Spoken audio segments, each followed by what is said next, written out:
दिन भर अचरा कचरा खाएगी तो ऐसे ही बच्चे पैदा होंगे ना बहू। बधाई हो, आपको पोता हुआ है।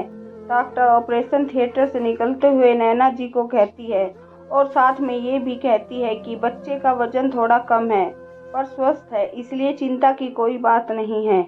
ऐसा कहकर डॉक्टर अपने कैबिन में चली जाती है और नैना जी बहू और पोते के बाहर निकलने का इंतजार करने लगती है। थोड़ी देर में नर्स बच्चे और नैना जी की बहू को वार्ड में शिफ्ट कर देती है। नैना जी रूखे मन से वार्ड में जाती है और अपने पोते को देखकर अपनी बहू कुहू को प्रवचन देने लगती है। मैंने कहा था ना बहू, कम खाया कर, अब देख ले इसका नतीजा। पाव किलो का बच्चा निकला है इतने बड़े पेट से। अपनी जीभ के स्वाद के चक्कर में मेरे पोते का विकास होने तक नहीं दिया तूने। देख तो कैसा चूहे के छोटे बच्चे जैसा हुआ है, ना हाड़ ना मांस है। अब पता नहीं कैसे यह पलेगा। प्रसव पीड़ा के बाद के दर्द को सहती कुहू को नैना जी कटाक्ष करते हुए बोले जा रही थी। ऐसे नाजुक घड़ी में नैना जी की जली कटी बातें कुहू को चुभ जाती है और आंखों के कोर गीले हो जाते हैं।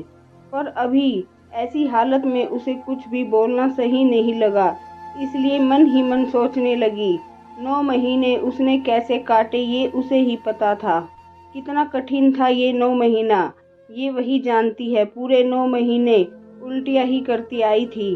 जो कुछ भी खाती वो उल्टी के माध्यम से बाहर निकल जाता था और दिन भर जी मिचलाता वो अलग कुछ खाना भी चाहती तो भी गले से नीचे नहीं उतरता, इसलिए उसे जो कुछ अच्छा लगता वो वही खा लिया करती थी।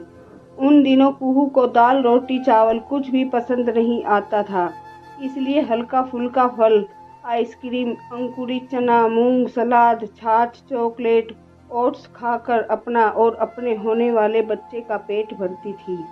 एक तो जेठ की भीषण गर्मी और ऊपर से ये प्रेगनेंसी कुहू के लिए काफ़ी कठिनाइयों भरा था। ऐसे भी साधारण अवस्था में जो लोग रहते हैं उन्हें भी इस जेठ की गर्मी में अन्न खाना पसंद नहीं आता, और कुहू तो पेट से थी तो उसके लिए तो और मुश्किल भरा समय था। और इस चक्कर में वो कभी कभी बड़े बड़े तरबूज एक बार खा जाती, तो कभी भर प्लेट सलाद, तो कभी एक बड़े आइसक्रीम का पैकेट कुछ ही देर में ख़त्म कर देती थी, जिसे देखकर नैना जी चिढ़ जाती और कुहू को ताने देने लगती थी। अरे मैंने भी बच्चे जने हैं बहू, पर हमारे नखरे इतने नहीं थे, जो मिलता था खा लेते थे। और हाँ, तेरी दादी सास तो इतना सा खाना देती, फिर भी हमारे बच्चे 3.5-4 किलो के होते थे। तेरे जैसे नहीं, इतना खा लिया और बच्चे को दबा दिया। पता नहीं आजकल की लड़कियां खुद को क्या समझती है। सास की बात तो सुननी ही नहीं है। दिन भर अचरा कचरा बाजारू चीजें खाएगी तो ऐसे ही बच्चे पैदा होंगे ना। नैना जी कुहू को भला बुरा सुना ही रही थी कि तभी वहां कुहू के ससुर मुकेश जी आ जाते हैं और नैना जी को बीच में टोकते हुए कहते हैं, अरे नैना जी, आप लगता है अपना समय भूल गई हैं, इसलिए बहू को खरी खोटी सुना रही हैं। जरा अपने बारे में भी तो बताइए नैना जी। नहले पर दहला मारते हुए अपने नवजात पोते को देखते हुए मुकेश जी कहते हैं। नैना जी अपना पोल खुलते देख मुकेश जी को मुस्कुराते हुए बातों को पलटते हुए कहती है, विवेक के पापा, आप भी कौन सी बातों को लेकर बैठ गए? देखिए तो अपना पोता कितना प्यारा है, कितना सुंदर है। हाँ नैना जी, सुंदर भी है और स्वस्थ भी है, अपने विवेक जैसा ही ना नैना जी। बहू, तुझे पता है जब विवेक जन्म लिया था तो वो कितना अधिक पतला दुबला था, 2 किलो का पैदा हुआ था। वो तो शुक्र है मेरी माँ का, जिन्होंने तुम्हारी सासू माँ और विवेक को संभाल ली, वरना वो तो भगवान ही मालिक था।